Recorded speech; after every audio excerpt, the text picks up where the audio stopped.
Alice scrutinized the woman's face on the laptop screen. It so happened that the search engine accidentally gave her an article about this Catherine, the founder of a charitable foundation to help babies in difficult situations, left without parents or raising themselves in very poor families. A mature, well-groomed woman, kind look, open smile, stylish, so energetic. Alice could not take her eyes off her face. She kept staring, whether she remembered her or not. It looked like she did, but she couldn't be sure. After all, Alice had seen her only once in her life almost 15 years ago. And yet some gut feeling told her it was the woman who had once played such a big role in the fate of their family. What would have happened to them all if it hadn't been for Catherine?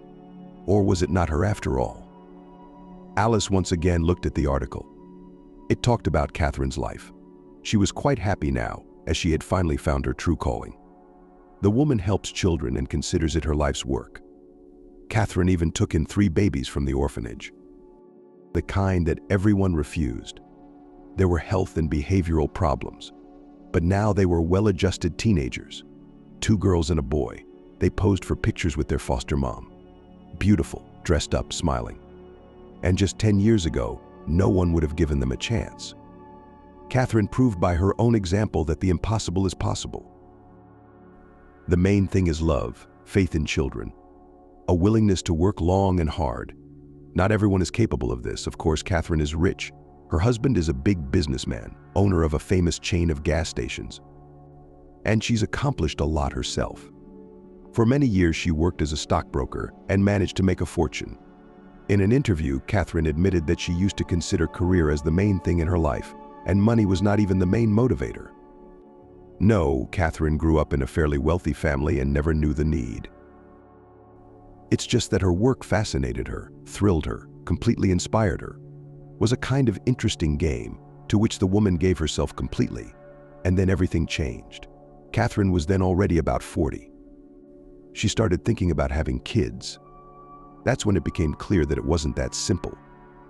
Alice read this article on the internet like a fascinating book, holding her breath.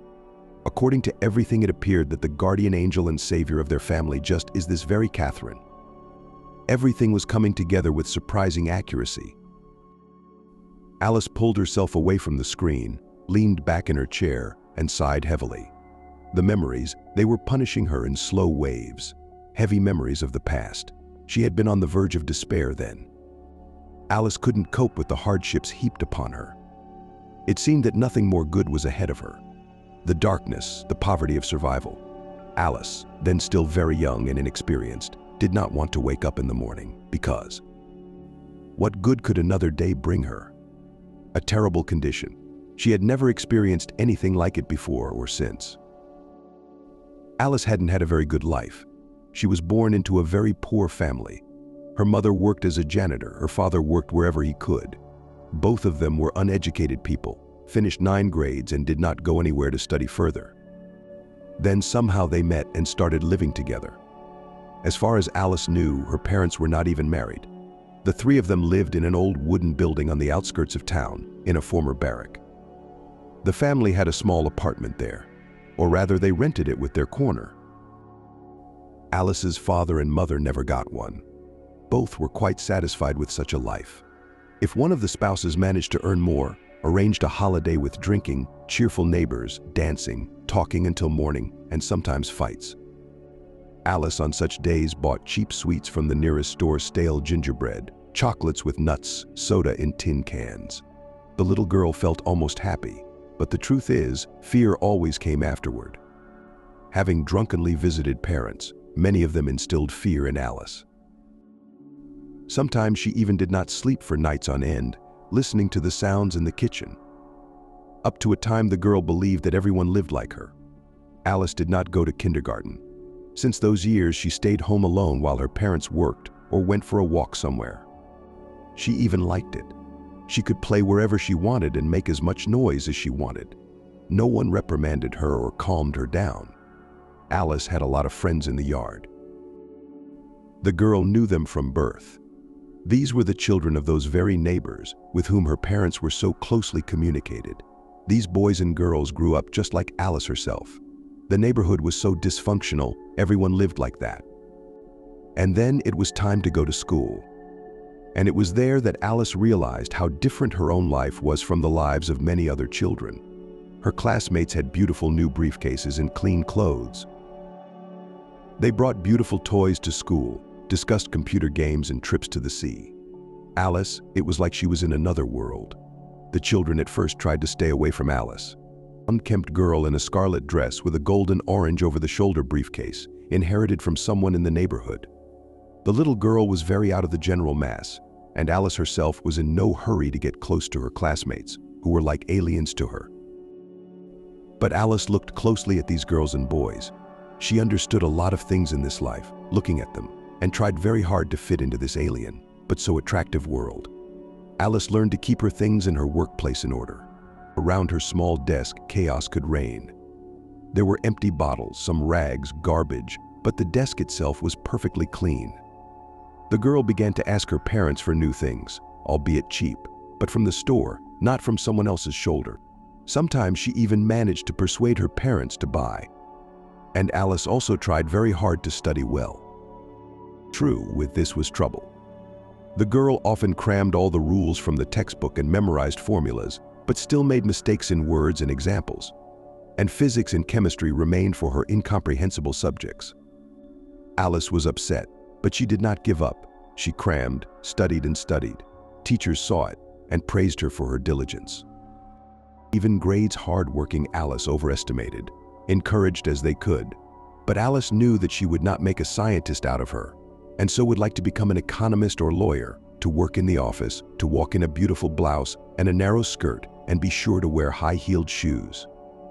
But the girl was very mature for her age and really looked at things. She knew that to the university is clearly not up to the university, but the secondary specialized education will definitely get. Teachers helped a conscientious student, drew her a good certificate. Thanks to this, Alice entered the college on confectioner. The profession seemed to her suitable, in demand, useful. You will never go hungry approved the choice of her daughter's mother. Her father was gone by then. Died a year earlier, poisoned by poor quality booze. The mother, by the way, too, also briefly stayed on this world after the spouse. When Alice was studying at the second year, the mother, drunk, fell asleep in the cold outside and never woke up again, frozen. Alice that night was preparing for exams because in the middle of the winter session, and did not even suspect anything. She thought that her mother, as always, would stay the night where she was walking. But she decided to come home. So the very young Alice was left alone in the world. She was barely 18 at the time. At least she had time to become an adult, otherwise she would have had to go to an orphanage. Alice suffered the death of her parents, no matter how they were, but still loved her, and in their own way took care of her daughter, never beat, never humiliated. And the fact that somewhere were too indifferent, so they themselves had such a childhood. No one taught them how to bring up children. But life itself didn't let the girl worry for long. She now had to think about how to provide for herself. No, Alice has long been working a little bit by little bit. That floors, instead of her mother or her shift washed, or substituted saleswoman in the local store for a few hours. But now Alice needed a lot more money, because the rent to pay for housing, and to go to college every day on the bus and eat at least something. So Alice got a job as an assistant in the school canteen. The work was hard in every sense of the word. All day long she had to move heavy pots from place to place. After the shift, Alice felt very tired. And what kind of study is there? Of course, the girl could not combine work and college. She was soon expelled. Alice cried then from despair, injustice and inability to change anything. Wow, she tried so hard to make it in the world and still repeats the fate of her parents. Also left without education. But Alice will definitely not drink, and she will have her own family with a caring, hard-working husband who will definitely take care of her. Maybe she will have time to finish her studies later. Who knows how life will turn out? Alice dreamed of having a family. She was tired of living alone. She wanted to have a reliable person to rely on. But the local guys were definitely not suitable for the role of a life partner. They were firmly and confidently following in their parents' footsteps. It was very noticeable. Looking at the guys and girls Alice grew up with, I wondered if they didn't realize that they had to get away from such a fate, at least try to fix something. But they didn't seem to see anything special in their way of life. Everything suited them. They felt quite happy, got together, had children and split up, had fun parties with fighting and long heartfelt conversations about nothing. Just like their parents. Once Alice was also called, but she always refused. What did she get a reputation for? Signs. Have you lost your temper? You look down on everyone. You've stopped talking to our people altogether, said Sandy, a neighbor girl and once Alice's closest friend. Sandy didn't work. Why should she? She already had a young son, for whom she got a pretty good child support. I wish she could get child support from the baby's father. But the problem was, he didn't work. Sandy often invited Alice to visit. The girl refused. She knew exactly what was going on behind the doors and windows of the apartment. The same things that had happened in her own home. Walks with heartfelt, meaningless conversations and muzzling. Sometimes Alice wondered, I wonder why she turned out like that. Different. Perhaps it would have been much easier for her if she had turned out like everyone else. But no, Alice was striving for something else. She understood perfectly well she had to move somewhere first, otherwise she wouldn't be able to get out of this swamp. But she was desperately short of money. And then Alice met Alex by chance. The girl was returning from another shift, tired, could hardly move her legs. She sat down to rest on a bench, bought an ice cream. She spent the whole day in the canteen. It's so hot in there. I wanted to cool down at least a little. It was the middle of May. It was already summer weather. It was quiet, calm, and beautiful in the park. Dressed up people were walking along the paths. Pleasant music was coming from the speakers on the pole. I didn't want to go home to my barracks. There again behind the wall partying. All around there is hopeless poverty. These people who walk here in the park, they probably don't even know about that other world. They think it's just as beautiful and clean everywhere else. Happy. Why be sad? And a young man sat on a bench. He's so nice. Open smile, kind dark eyes, charming dimples on his cheeks, brown hair. I'm walking along the park, not touching anyone, and then suddenly such an amazing phenomenon. A beautiful girl on a bench, one very beautiful and very sad. It's not right, Alice smiled. A cute guy had called her beautiful. Great. Even goosebumps ran down her back. Not at all like the typical compliments of Alice's neighbors. But what kind of beautiful is she? She's just ordinary. What's he doing here? Alex the stranger introduced himself. And may I know your name? I don't mean to be impudent or intrusive, just to address you in some way. You don't mind, do you? Alice the girl smiled a little embarrassed. She wondered what would happen next. This Alex he did not repel, did not strain, on the contrary, somehow very disposable.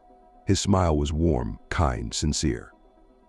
They sat on that bench for a long time, talking about everything in the world, telling each other about themselves and gradually getting closer, becoming almost kin. Alex, too, had already been left without parents. He was brought up by his aunt, his maternal sister. The boy didn't know his father, and his mother had left him when the boy was barely 5 years old.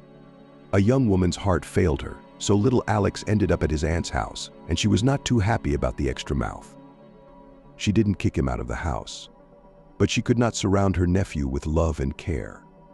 Alex treated this fact with understanding and was grateful to his aunt for not sending him to an orphanage after all.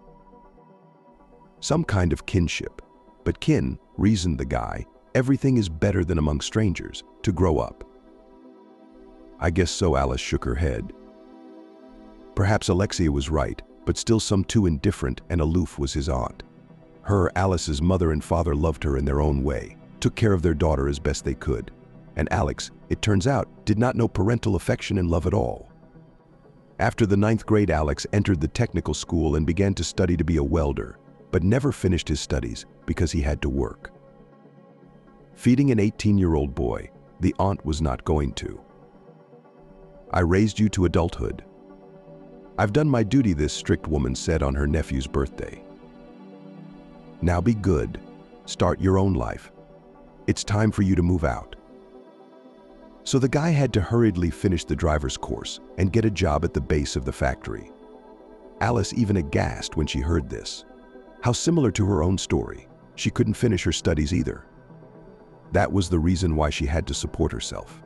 She was just a little bit away from graduation, but she had to get a job immediately. "Well, I'm grateful to my aunt for doing that," Alex smiled. "But I'm only 20 now, and I'm already a fully independent person. My peers still sit on their parents' necks, and I am my own master." Alex rented an apartment in a good neighborhood, and he managed to find a great job. He drove the head of a big factory. The salary was very good. It was enough to live on, and even for fun. Since that memorable evening, Alex and Alice never parted again. At first they met, went on dates. The guy always invented something new.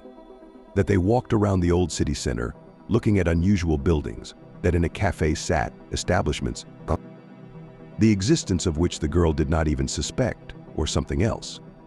And after a month, Alex offered Alice to move in with him. She gladly agreed. Why, it was even more profitable to rent one apartment instead of two. Besides, the girl had long dreamed of leaving her barracks. Alex turned out to be kind, caring, sensitive. Alice had always dreamed of such a man next to her. He knew how to cook, make repairs, handle money, responsible and economical. Most importantly, he loved Alice very much. The girl felt it. Of course, she also loved Alex. And young people felt then really happy. There were so many good things ahead. It seemed to both of them that they would surely succeed together. It was not by chance that fate brought together two people with such similar stories and similar views on life. Alex worked as a driver. Alice continued to work in the school canteen. Now she would come home, gladly buy something tasty on the way to make her favorite dinner, and wait for him from work. They married a month after they started living together. That's how quickly things developed. They didn't have a big wedding. What's the point? There was no extra money, and there were no relatives who needed all this solemnity. It was better to buy something for the house. We celebrated together in a restaurant. We had a hearty meal. Alex then looked at Alice with serious eyes and said that he would do everything for the sake of their family. "We will be happy, we will have children, and they will also be happy for us. I will roll mountains." And Alex really tried to fulfill this promise. He worked hard. He was given bonuses, which he put aside for an account for future housing. The couple had a common dream to get their own apartment, and they were on their way to it. Both, of course, realized that the fulfillment of this desire is still far away. But nothing is not all at once, little by little. With children, Alex and Alice decided not to hurry yet. Both thought that first you need to earn your own corner. The couple wanted their baby to have a happy, carefree childhood, not like theirs. But fate, as it seems, has a plan for everything. One day Alice realized she was expecting a baby. She had a kind of epiphany one morning. It was still early to suspect something, but Alice was suddenly literally pierced by the thought. Inside her already lives and develops a baby. At first Alice waved off these speculations, then still made a test, 2 stripes. There can be no doubt. Well, the future mother was almost not surprised. She felt everything. At the time, Alice had no idea. Could not even imagine that at the same time rejoicing in a positive test. And a complete stranger to her woman, who very soon would play a huge role in the life of their young family. Alex rejoiced, having learned the news, picked up the young spouse in his arms, circling the room. From the excess of feelings, the future father hugged his beloved so tightly that it was even difficult for her to breathe. "Wow. I was afraid to tell you. I thought you would be upset," smiled Alice, looking at the shining spouse. Why is that he was surprised? "Well, we wanted our own apartment first, to stand on our own feet, and then we wanted it." Alec agreed. "We planned it differently, but for some reason I'm incredibly happy. This is the best news I've ever gotten in my entire life." Alice smiled. Alex was so good. She was only now slowly getting used to having such a person next to her. The best, the nicest one on the whole planet. And he loves her. What happiness it is. The young couple began to prepare for the arrival of an heir. Alice was transferred to a lighter job. The pans that she could not carry now, her salary decreased. But Alex began to take part-time jobs. During the day he drove his boss around, and in the evenings he delivered materials to the sites by truck. He worked as hard as he could to raise more money for the birth of the baby. "Our child should have everything necessary and even more," Alex said, hugging Alice in the evening after work. Alice felt sorry for her husband. She saw how tired he was. But what to do? Her husband is right. They really have no one to help them. They have to achieve everything themselves. And it's not easy. Then came the long-awaited maternity leave. Alice felt not very well and was glad to be able to at least a little rest before the appearance of her favorite daughter. Ultrasound had already shown that it would be a girl. The spouses even decided on the name. Alex said that he wanted to call his daughter Susie. Alice did not object. She also liked the name Warm, so sweet. It was a late September evening. There was no sign of trouble. Alex went to his part-time job to move furniture from one city to another. He was still glad of the opportunity to bring an extra penny into the house, which of course was not at all superfluous in fact. The weather was good. The highway was quiet. Alex was an experienced driver, despite his young age. Alice often worried when her husband made long-distance transportation. But that evening she wasn't anxious at all. Alice was lying on the couch with her laptop and choosing things for the baby for the discharge. Yes, it's still a couple months away. But while you order, while the parcel will be delivered, a lot of time will pass. Alice smiled at the tiny overalls and cradles. Of course, the dresses were especially adorable. It turns out that on newborns open even luxurious evening toilets. It was so nice to imagine my little girl in these clothes. I wonder who little Susie will look like. We know it won't be for another 2 months. She and Alex are both cute. Susie's going to be a beauty either way. But that's not even the point, as long as she's big. And then that phone call came. Alice immediately felt something. She didn't feel like picking up the phone. A call in the evening and from an unknown number. It's not good, but there was no way out. Tim's excited voice came through the phone. The girl recognized him immediately. It was Alex's partner, his colleague. The man's tone was suggestive of apprehension. Alice, trouble. Alex has crashed. How? Alice exhaled. She felt a sudden twinge of something in her stomach. He lost control on the highway and went into a ditch. They took him to the hospital. Is he even alive? I don't know anything. It was a terrible accident. I happened to be passing by, saw a familiar truck, and then it happened right in front of me. Go to the hospital or call to find out. They took him there. I had time to ask the doctors. Alice hastily changed her clothes and ran out of the house. Her temples throbbed, her legs were still moving, her heart clenched with an icy hand. Anxiety. Only if I were alive, only if I were alive. She herself did not notice how she whispered these words.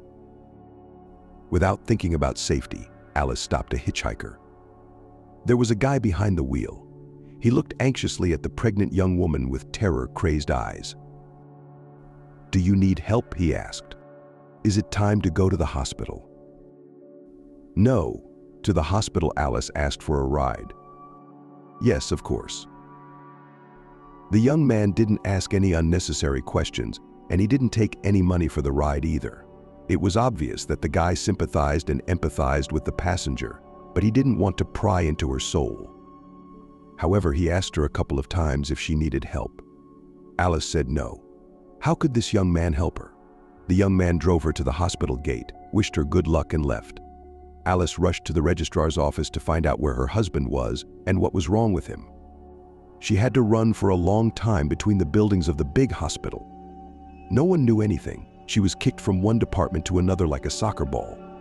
Alice couldn't find any peace at all until she finally found the information she needed. He's being operated on right now, the girl at the front desk replied. Alice exhaled with relief. In a serious condition, but he was alive, so the doctors had managed to get him to the hospital. Now everything is in the hands of surgeons. What about him? What kind of injuries? And who are you? Wife Alice answered and mentally reproached herself for not having thought to bring her passport. But she had run out of the house in such a state that she had no time for that. Fortunately, the documents were not needed. The girl at the reception desk took her at her word. Wait for the end of the operation. The surgeons will contact you afterward. Just leave your phone number. Can I wait here? What's the point? Surgery can go on for hours on end, and it's too late. When you get home in your condition, you need to rest. You can't help your husband here anyway. And yet Alice stayed in the hospital until the end of the operation. She sat on the couch at the door of the surgical ward, praying to herself. She had never done this before and didn't even think she knew how to do it. And now the words were coming out of her subconscious. Alex must survive. She had to. How would she be without him? The girl at the front desk came up to her several times, bringing her water, cookies. At first she seemed so strict, so indifferent, but then she showed herself a sensitive and attentive person. She looked at Alice with regret and said encouraging words, even hugged her a couple of times. This support made it a little easier. The operation took a long time. It ended in the morning. Alice did not sleep a wink during all this time. How can you sleep when your heart is clenched with fear for your loved one? Finally, a tired surgeon came out into the corridor. Alice, dying of fear, scrutinized his face, trying to understand what news he was about to tell her. The injuries are serious. We had to fight for your husband's life. Pulled him, you might say, from the other side of the world. Now it's up to the body to cope or not. In any case, a few days will be critical. If he survives, he will have a long and difficult recovery. Alice nodded her head. At this moment, she was not thinking about the upcoming difficulties. The main thing was for Alex to survive. The surgeon was giving details about Alex's injuries. His situation was indeed very difficult. Why is he so driven? The doctor sighed sadly at the end of his monologue.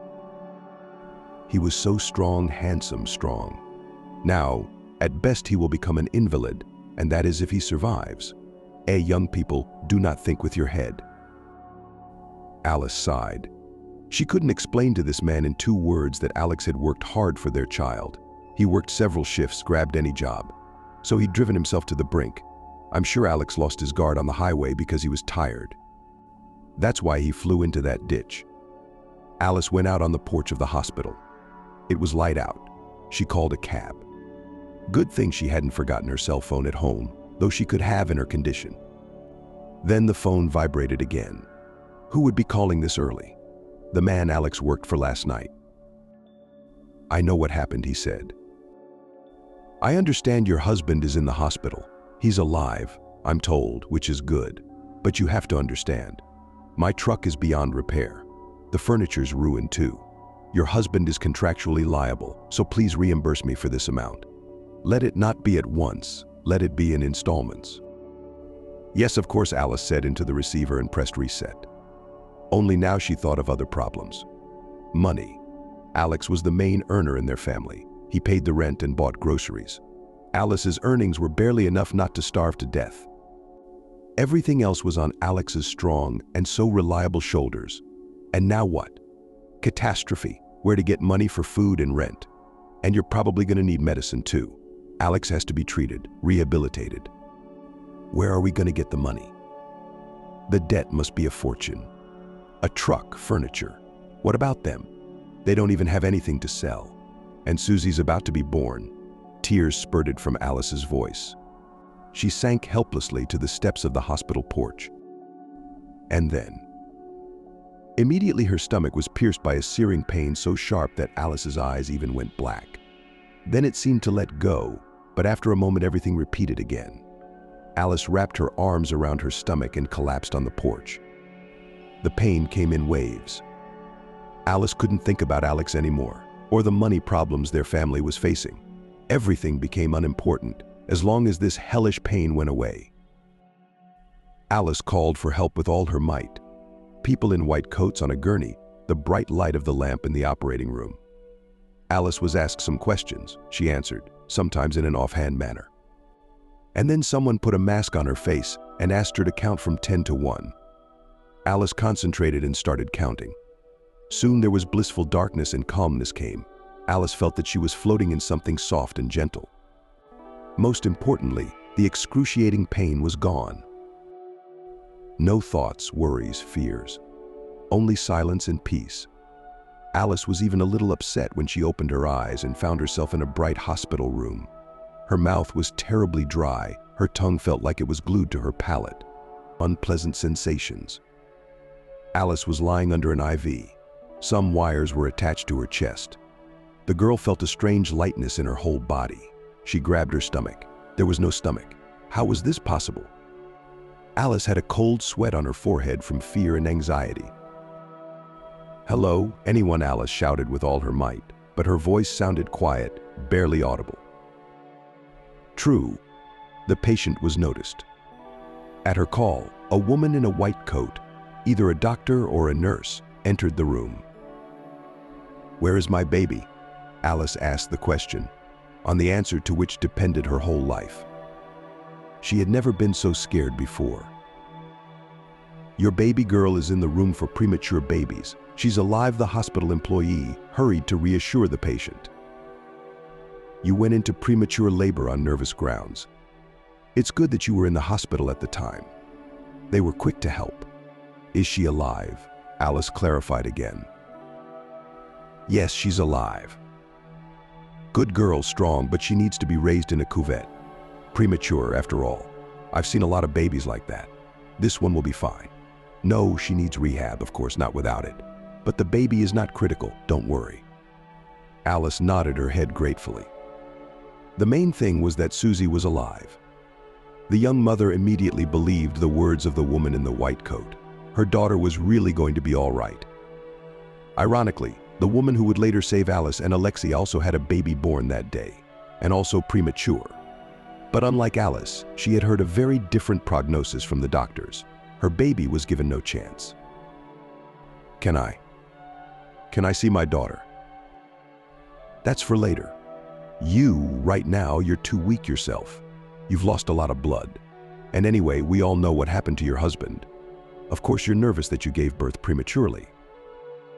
And my husband you don't know. Is there any news about him?"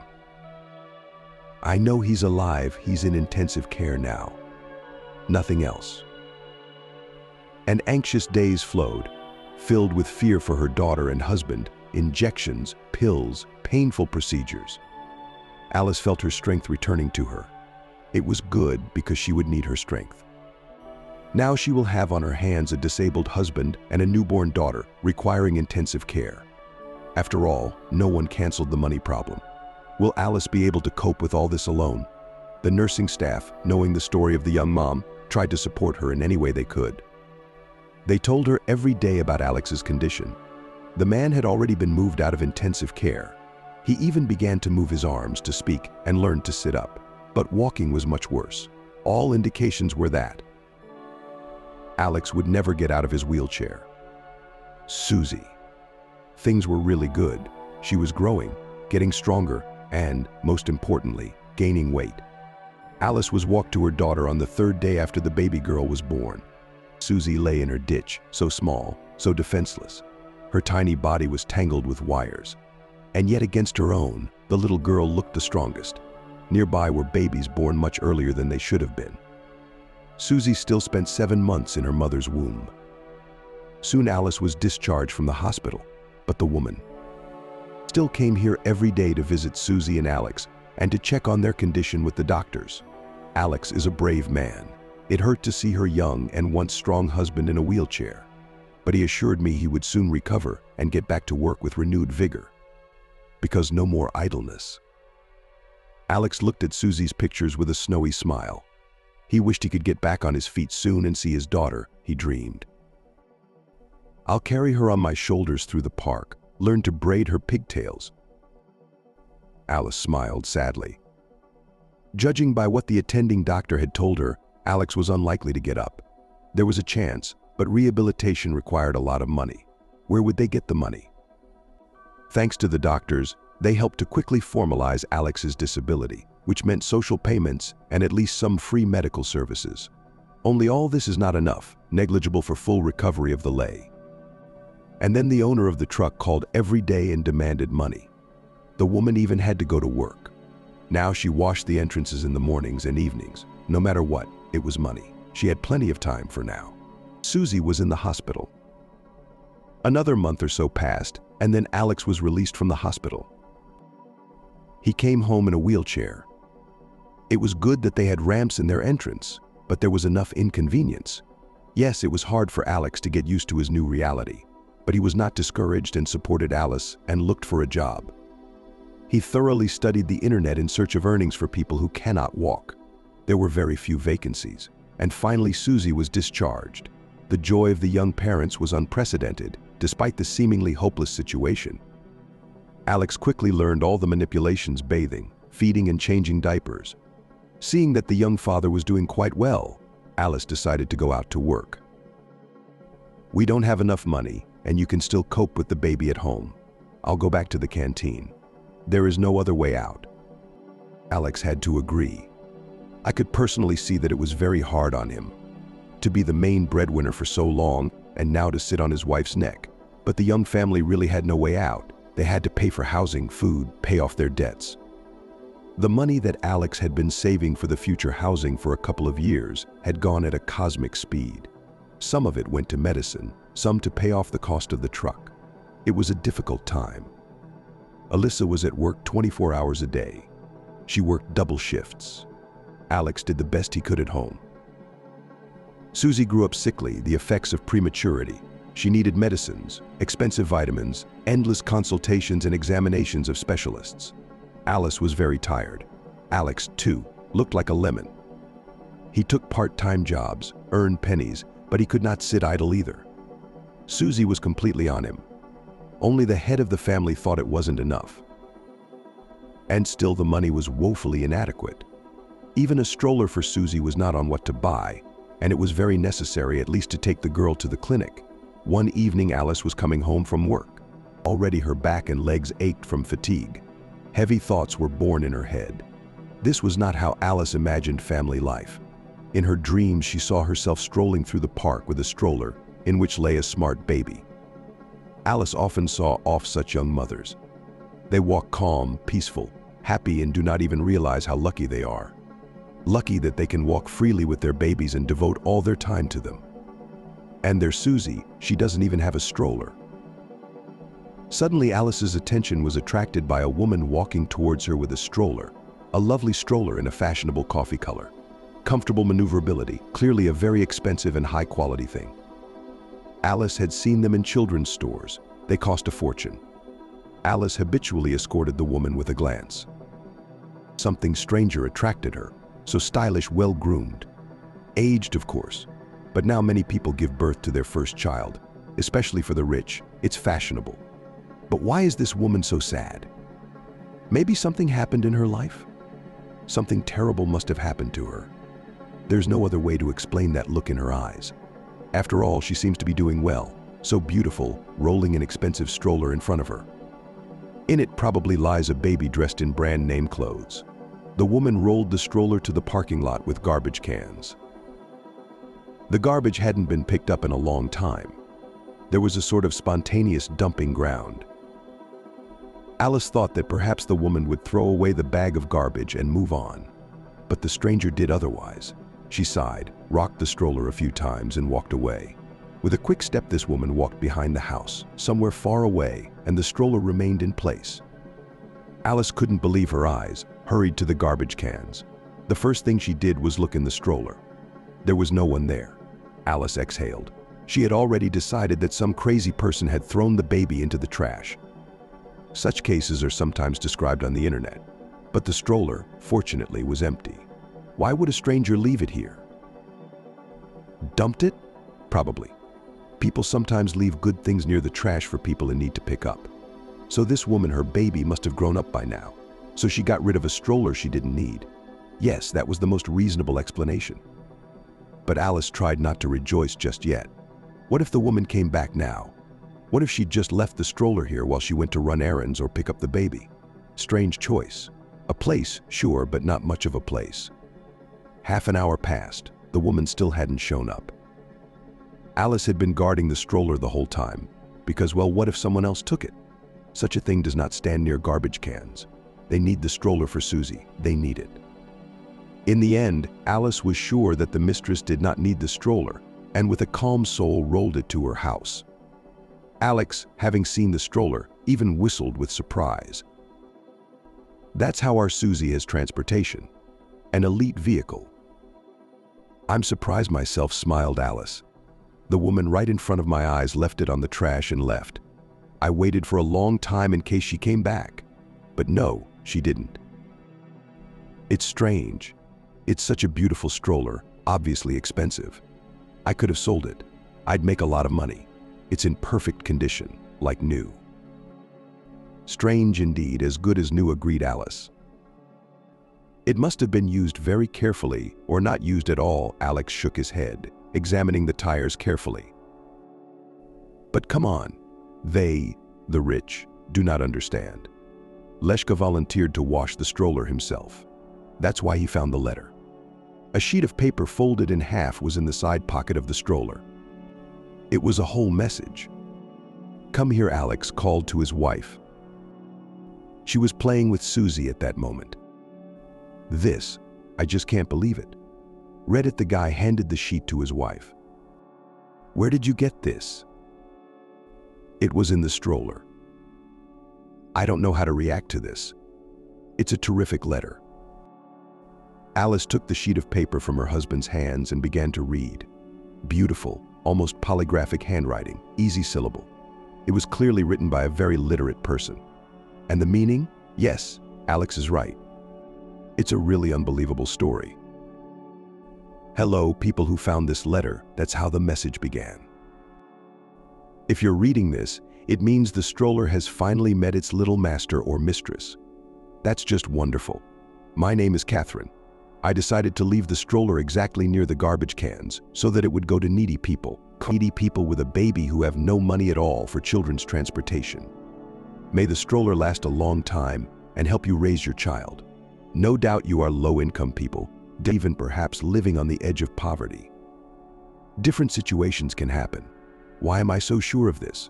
So simply because hardly anyone from a wealthy family will pick up a stroller at the dump. Such people prepare for the arrival of a child in advance, make lists, choose things in children's stores. I'm just as happy and was just a little while ago. But you are happy, even happier than I am, because you have the main thing, your child, your son or daughter. It is happiness to be parents, to see your baby grow, to give him love, to introduce him to the world. I don't know what could be better than that. Probably nothing. So you're much happier than I am. You're going through a hard time right now, but I'm sure you'll get through it. Everything's going to be okay in the end. Let this wheelchair be a help to you on your start to success." "It's like she's describing us," Alice said in amazement, looking at Alex. "Exactly," agreed her spouse. "That's what's so amazing about it." "Well, you go ahead and read on. There's a lot of interesting stuff in there, especially at the end." Alice delved into the reading again. "My life has been a fairy tale in which all my wishes were fulfilled.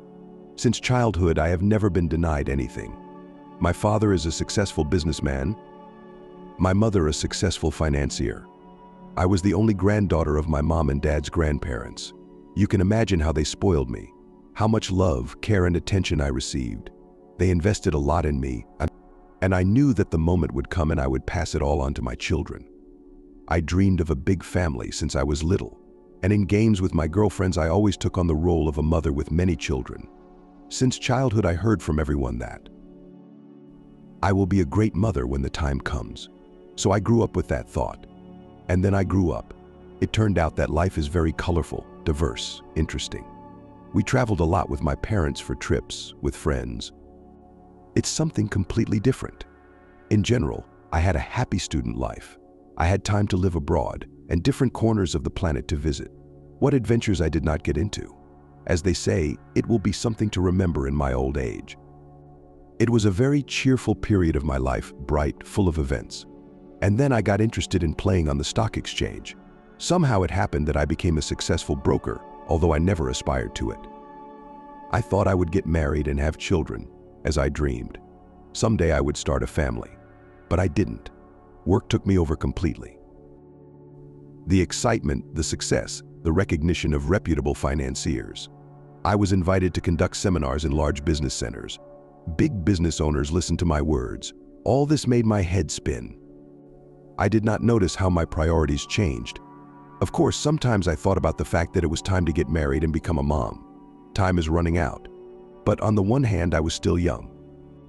On the other hand, There was no one I could see as my spouse. Maybe those were just excuses, because I was happy with the life I was leading. Because when I looked at my friends who were mired in childish affairs and problems, I rejoiced in my freedom. The once cheerful and energetic girls turned into some kind of dried-up girls. They only talked about children and their skills. It made me sad. I felt like a queen. Successful, respected, indispensable. Famous economists sought my advice. Magazines wrote about me. It's a feeling I can't describe. This glitter and tinsel overshadowed for me my main desire. I've always dreamed of having children. I wanted to take care of them, to teach them something, to love them. But at that time, for some reason, I decided that motherhood is the fate of lazy, limited housewives. I even condemned women, fully immersed in children, considered them too down to earth, not capable of anything but childbearing. I almost stopped socializing with my family friends. Their children annoyed me. I don't know how it happened. Did you stay late with the baby? One of my friends once asked me that question. She had recently given birth to a son and could not think about anything but her child. I thought about it. Just at that time, I did not want to burden myself with all this.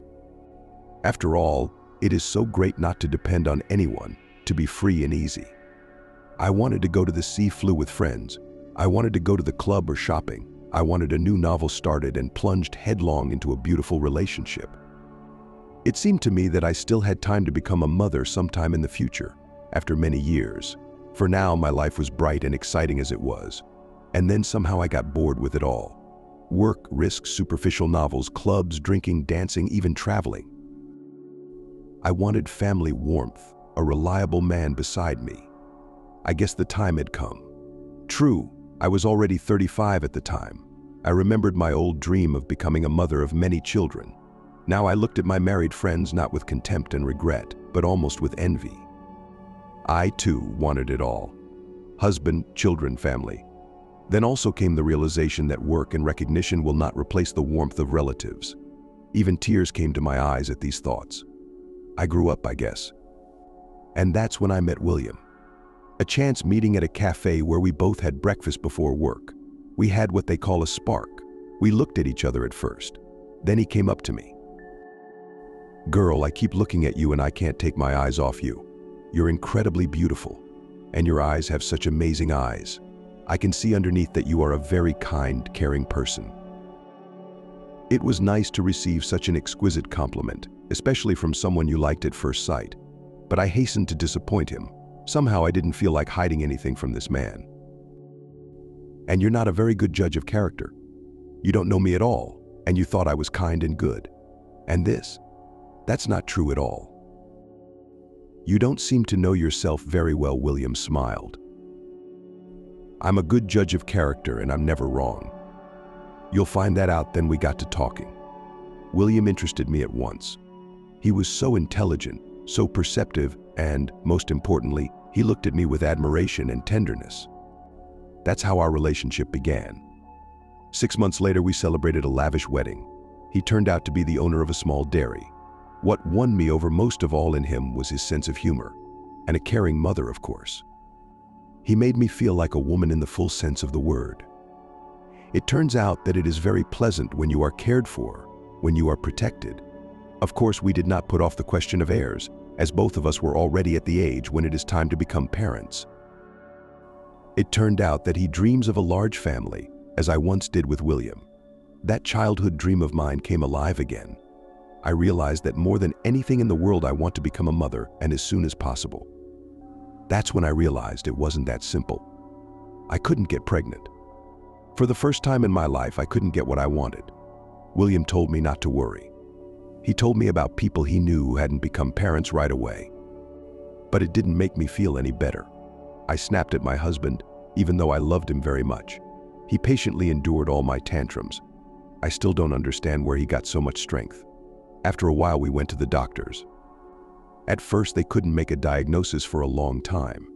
William and I were examined from top to bottom. There were no problems with money, so we visited the most famous doctors both in our country and abroad. After a while, the doctors found the cause of the problem. It turned out that there was a subtle genetic breakdown in my health, which was almost impossible to detect. But also how to correct the situation The doctors had no idea. If I had decided on motherhood earlier, everything would have worked out. But the years, they played against me in my case. They warned me right away that there was no chance. And then I enthusiastically joined the fight. I'm not used to giving up and losing anything. I took the doctor's words as a challenge. And again, treatment, examination, endless tests and procedures. I stopped working. I didn't enjoy anything at all anymore. I had a goal, and I did not hesitate to go to it. How can that be? My dream, and suddenly it doesn't come true. I just couldn't get my head around it. There was a period when I began to hate women with small children and pregnant women, just because I was so jealous of them. Why did they succeed and I didn't? It's not fair. It's not fair. How are they better than me? I would have been a much better mother. William was so patient with me. He comforted me, supported me.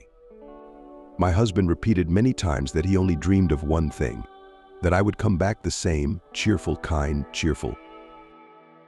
I miss my Catherine incredibly. It's been so long since I've been with this intelligent, sensitive woman. Go find that woman, I replied resentfully. Since your wife doesn't suit you anymore. Why are you like this? William sighed and hugged me. I just miss our old life. I wish I could help him, but I was fixated on the unattainable. I'd lost my mind. Let's adopt a baby, William urged. There are so many babies in orphanages who need parents.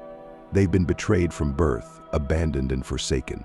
We have a lot of opportunities. We will give this child or these children everything they need to be happy. Think about it, just think about it. He even showed me pictures of orphans from orphanages.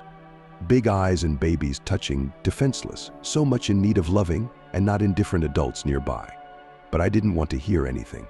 I needed my own blood child. What do I need other people's children for? Their parents don't even need them. So what do we need them for? Imagine whose offspring end up in an orphanage. Lazy drunkards. Don't be silly. Everything will work out in the end. But nothing worked out. Doctors were throwing up their hands and increasingly saying that genetic diagnoses were very difficult to work with. Treatment became more and more expensive and more difficult. The prospects were all dim. I spent 5 years trying to have a child. It was a very difficult time. There was hope and disappointment all over the place. I lived in anxiety, then in the pain of failure. William, how did he have so much patience? He was always there to support me, even though I was acting crazy. My husband would talk about having a foster child from time to time, but I wouldn't listen. Those persuasions, they made me angry, didn't they? Now I wanted to prove him wrong too. We're having our own baby, because I said so. He's offering me some bullshit. I've tried everything. I've tried innovative methods, I've tried folk medicine. I even went to a healer. The shaman was running around me, shouting strange words. But even then I thought I was doing everything right, taking every chance I could. A temporary lapse of judgment, that's all. William looked at me like that with regret and concern. He was very afraid for my condition, because I didn't look like myself then. And then, finally, a miracle. One May morning I found out that I was expecting a child. I was overjoyed. I was even torn from the abundance of emotions. When I looked at the positive test, my legs were shaking. Finally, how I wanted to put my life on fast forward at that moment, so that this happy event would come sooner. My so long-awaited baby boy was born. There were still months ahead, but I already felt like his mother. The doctors were surprised at the time. According to them, there was no hope. But my case turned out to be a miracle. I naively believed that everything worked out because my desire was so strong and it changed the world and the order of things in it. And I felt almost omnipotent. William, of course, was very happy too. I felt a kind of superiority over him. How could he talk so much about foster children? He'd tried to reconcile me to our situation, and in the end he'd been wrong. I was happy about that too. I'm embarrassed to write this now. Readers, forgive me for describing everything in such detail here now. Perhaps I need to speak out. I want someone to know about my fate and understand my feelings. Read to the end. Something very interesting and important is waiting for you there. I really want to help you and your baby, and not only financially but also with advice. My life. make the right conclusions, and do not repeat my mistakes. Appreciate what you have. Pregnancy was hard from the beginning. Constant threats of miscarriage. I did not leave the hospital for months. Sometimes for weeks I was lying, not getting out of bed at all, taking care of my baby. My health was deteriorating sharply. Doctors, they offered me to get rid of the pregnancy because the tests said that the body could not cope with the load. My life was in danger. After all, I had a serious diagnosis in which it is not possible to give birth in a good way. I didn't want to listen to anything. To dream of being pregnant for so long. To wait for this moment for so long and suddenly give up on a long-awaited baby? No way. You're doctors, and you're paid a lot of money to do your job, I yelled at the medical staff. Then do it properly. It's only a few months away. It's the 21st century. Is medicine so powerless these days? We're doctors, we're not gods. You suffer, the baby suffers. The consequences could be catastrophic. There are no guarantees. You must understand that. But I did. I didn't want to hear anything. By then I knew I was carrying a son under my heart. I'd even dreamt about him many times. For the sake of this baby, I was ready to endure any pain and to lie in the hospital even for 9 months. I needed a child, and that was it. The fact that the baby suffered in the womb, unsuitable for carrying children, I did not even think about it. That's how selfish I was. William, seeing that I couldn't be persuaded, was there to support me. He didn't argue anymore, so as not to make me nervous. He agreed with everything, held my hand, reassured me, bought all the medications I needed, talked to the doctors. Just a hug when I needed it. I was getting worse. I hoped that the baby was suffering less, but according to the ultrasound, it was also very, very bad. I was so scared for my baby boy. He was the meaning of my life. I talked to my son, asking him to hang in there, to distract myself somehow. I was surfing baby stuff websites, looking at strollers, picking out clothes for my boy. It was such a pleasant hassle. Parcels came home to us. There were many, many of them. Looking at these things, I thought about good things because, well, here they are, proof that William and I are almost parents. There are so many baby things in the house. We just have to wait for their little owner. He'll be the happiest baby in the world. And the difficulties will be forgotten like a bad dream. The boy was born much ahead of schedule, and the manipulations of doctors helped. The body decided to get rid of what was destroying my health and harming me. The baby was weak, painful. I saw his thin arms and legs, some strange, bright skin color. My heart sank with pity and tenderness. Only looking at my son, wrapped in wires, I realized I'd been completely selfish. The doctors warned me this would happen, and now I'm doing much better. My health is recovering rapidly. The baby is bad, all alone in the ICU, fighting for his life. The doctors immediately said there was little hope. Congenital pathology, general infant weakness, because my pregnancy was so difficult. But I still believed in a miracle. I even threatened the doctors that if anything, they would retaliate. Of course, it didn't help. My son struggled for a few days and then gave up after all. When they told me that, the world turned upside down. I was so angry at everyone, blaming the doctors, even William. He, in my opinion, didn't have enough faith in the outcome and therefore was to blame too.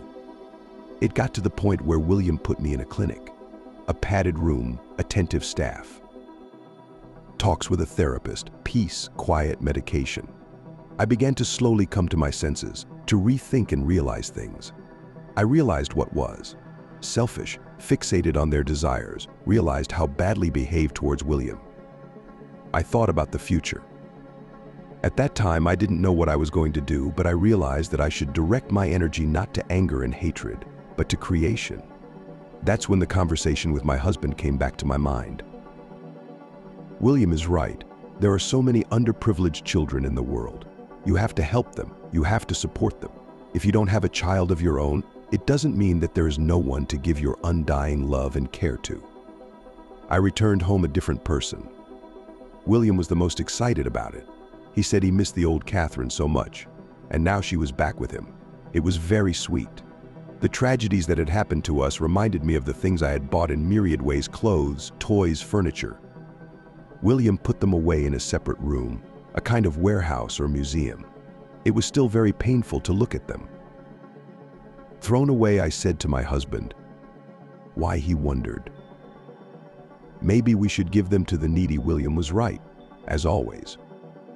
I started driving around the shelters with boxes and bags. I met the staff, got to know the children's stories. Lots and lots of stories, complicated fates, tragedies, betrayals. Someday, when I have more time, I will write a book about it. People need to know. It fascinated me. I wanted to help underprivileged kids, to make their lives a little better. And I could. I had all the opportunities, and I think, to organize my own charitable foundation. It's a lot of work, but I can do it. I've already started to learn a little bit about how to formalize it. In the meantime, while I help kids from orphanages, buying things they need, organizing holidays. It is such a joy to see smiles on the faces of these boys and girls.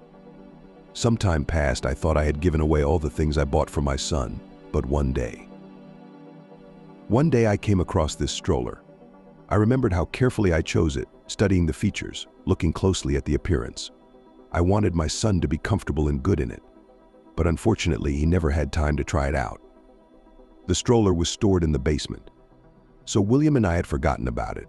He tensed up when I noticed the thing, thinking I was going to get hurt again. But strangely enough, I felt only a slight sadness, regret, because I already had a meaning in my life again. I knew my baby. What had happened to him? It was all for a reason. Now, in honor of my son, I will be helping many other children. Our boy didn't live very long, but his short life will make a huge difference in this world. But what about the stroller? I had a very interesting idea about this.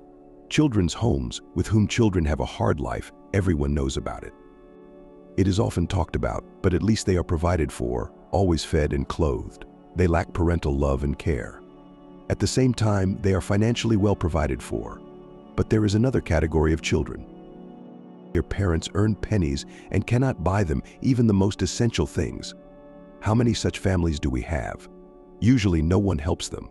There are mom and dad, let them raise their heirs. That's what most people think.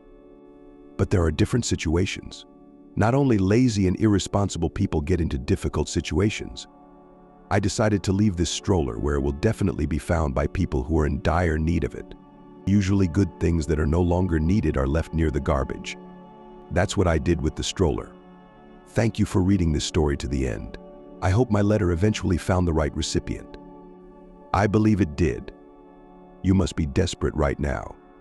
You don't have enough money to live on? You don't see a future. So I want to help you with something else.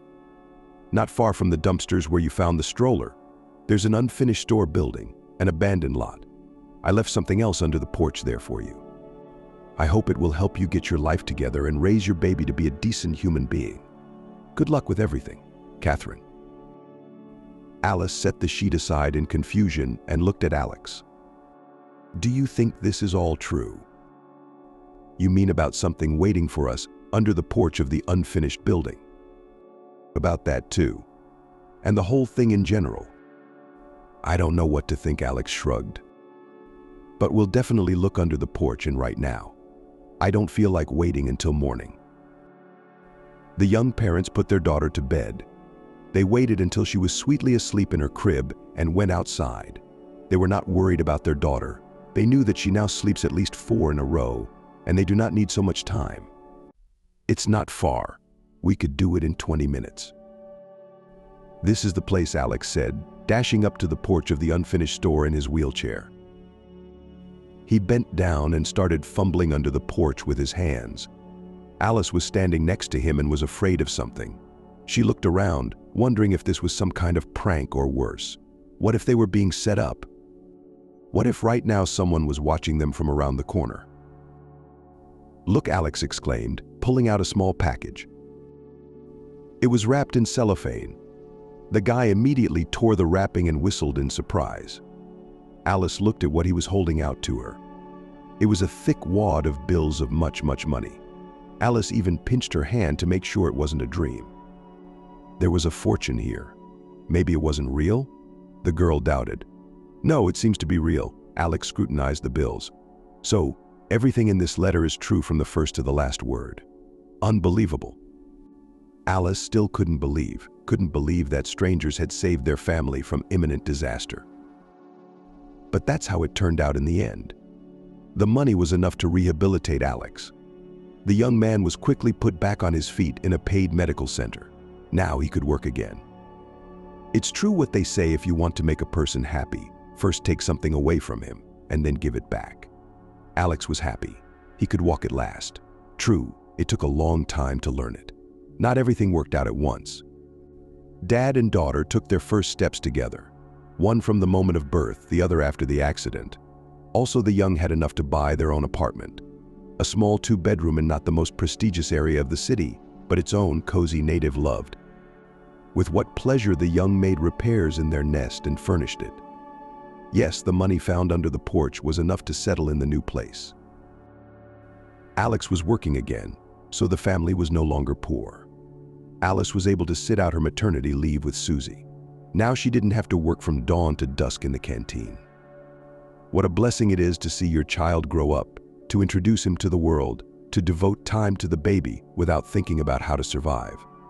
Alex paid off his debt to his former employer and found a new job. Now he didn't work multiple shifts and was much more careful and cautious than before. Life was getting better. One day Alice was walking in the park with a stroller, the same stroller of a wonderful coffee-colored shade. It was designed to be transformed into a sitting vehicle, and Susie was in the stroller, wiggling her legs and looking at the world in wonder. Susie wore a light white dress and a dressy hat. She looked like a doll, and Alice suddenly caught herself in the thought that she is now that happy young mother, one of those who herself once so envious.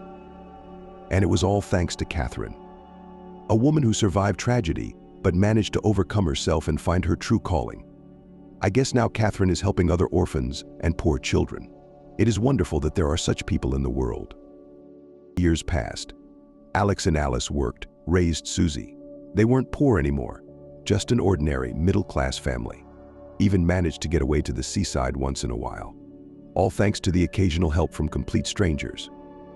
Alice tried to look for Catherine, checking the internet, looking through many pages in social networks. Why? Just wanted to say to the person who had done so much for their family's future, thank you. Just a simple thank you. Let Catherine know that her stroller and money really did save an entire family. It would probably make her feel good. But soon Alice realized that Catherine, too, apparently lived in a completely different town because no one supervised the local orphanages. And there was no children's aid fund in their town either. Some kind of fairy, Alex said. And he wanted to find them too.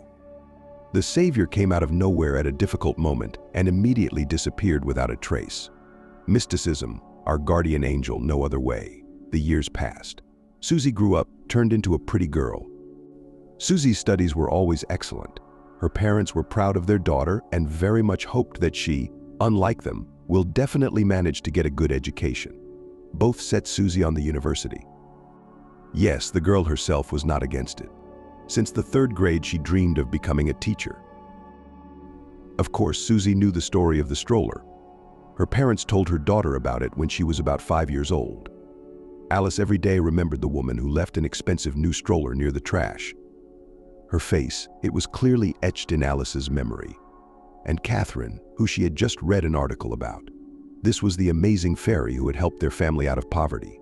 Doubts, of course, still remained. So Alice began to search for information about the accidental savior. She wanted to know for sure. There were enough articles on the internet about this woman.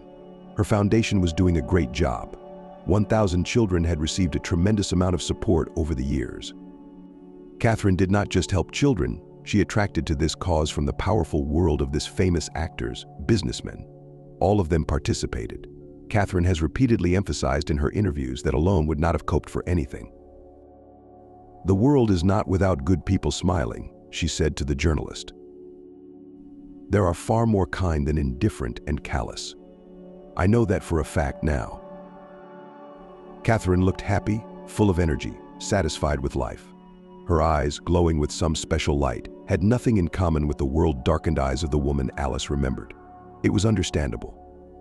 Then Catherine, if indeed it was she, was going through a tragedy. Now the woman had found herself and was engaged in an important and very responsible endeavor. "To write or not to write," said Alice aloud. "It's a pity that Alex is on a business trip. I should consult him now." Alice was accustomed to discuss all important matters with her husband. The woman decided to find out a little more about Catherine to see if it was worth bothering such a busy person. Catherine had a rich and colorful life. She traveled extensively both across the country and around the world. Almost always with her were her foster children, now teenagers. So different, so different. How would their fate have turned out if they had stayed in the orphanage?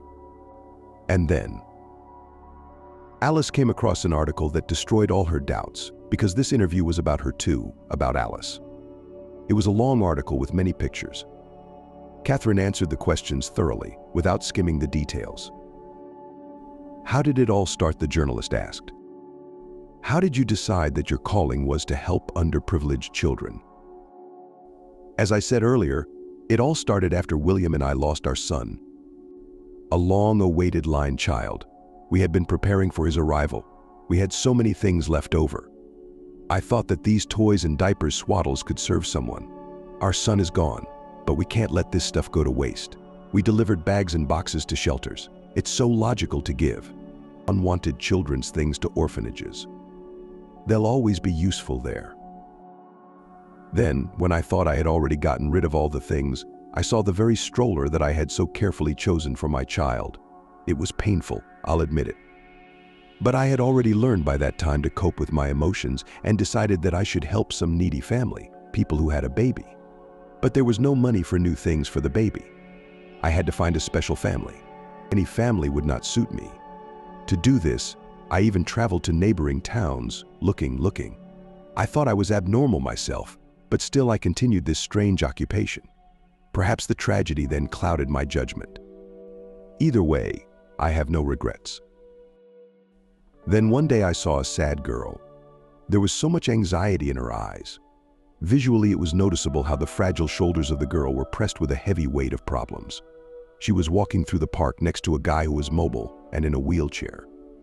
It was probably her husband. The girl held a tiny infant in her arms, pressed the baby to herself, and it was so beautiful. But she didn't realize it herself. Her eyes were splashing in them, despair. The young man in the wheelchair, the brave man, even smiled. But I could see he was on edge, too. I followed this family. They really got me. I walked a little behind them and listened to their conversation. The guy needed expensive treatment. As I understood, something happened to him not so long ago, and he moved into a wheelchair and lost his income. The girl worked tirelessly at a hard job. Her husband took care of the child as best he could. He himself is a profound invalid. But most importantly, they talked about the wheelchair. "A wheelchair?" the journalist asked. "Yes, wheelchairs." It became a kind of sign for me. They dreamed of a stroller for their child, so it would be easier for a man to take the infant to the clinic. And then something clicked in my head. I realized this was the family I had to help, but the stroller wasn't enough. These good kids, they weren't going to make it out of poverty on their own. They needed help getting started, and I could give it to them. Not just could, but I wanted to, because, well, how could I not? I'm sure they did the right thing with the money. Money the journalist didn't understand. Yes, I decided to give them not only the stroller, but also the amount that should have been enough for the guy's treatment. At least for a small apartment. But how to do it so as not to arouse suspicion? I thought about it for a long time, and then the plan somehow formed itself in my head. Alice broke away from the screen and smiled. Wow, she now recognized her story from the other side. It was so interesting, so fascinating and unusual. The woman pulled out the very letter from the photo album. Of course, Alice and Alex had kept the message. Catherine had written it years ago. She so sincerely wanted to help a family in distress. I wrote the future owners of the stroller a whole message on a sheet of paper on both sides. In it, I told them about my life, about the history of the stroller. It was like psychotherapy for me. It was like I was speaking out, pouring out my pain and being healed. At the end of the letter, I told this young couple where to look for money. I hoped that everything worked out well for them. I really wanted to know the fate of this family. I even came to that town on purpose, but I never met any of them in the park. Maybe they'd gone somewhere else. Or maybe we just missed each other. We're really good, Alice whispered into the monitor. We're really doing great, thanks to you. But why didn't you just give them the money? The journalist didn't understand. I can't even remember now. I was in such a state then, in a strange state. Perhaps I didn't want these people to get tense or scared. After all, my story is not simple, and the situation itself might have seemed suspicious. In any case, I wanted to remain a mysterious stranger to this family, being a kind fairy. But it's almost a legendary story. I'm sure it will be passed on in that family from generation to generation. Almost like a fairy tale. A fairy tale, Alice smiled. It was. Susie had thought for a long time that they had actually been helped by a fairy. It turns out that the meeting was not accidental. Catherine knew in advance that the stroller and the money would go to them. And yet there were plenty of happy coincidences in this story. After all, Catherine had come to their town looking for the right family. It was in their town that she'd met her and Alex in the park. Surely they must have attracted attention back then. A strange trio, a young confused woman, a tiny infant, and a guy in a wheelchair. Catherine spotted them, followed them. She heard the scraps, the conversations between the couple and the certainty of her decision to help them specifically. Alice didn't ponder any further. She was already typing a message to Catherine. It was long, almost like that memorable letter from the stroller. Alice told the woman her story of poverty in detail. She mentioned the despair, the accident, the disability of the sole breadwinner, the birth of a premature daughter, the huge debts. And Catherine needs to know that her help really did save an entire family. At the end, Alice wrote about her life today, and even attached photos of her family, including from a vacation at sea. There are no words to express our gratitude. That's how Alice ended her letter. The woman reread the message again and pressed the send button.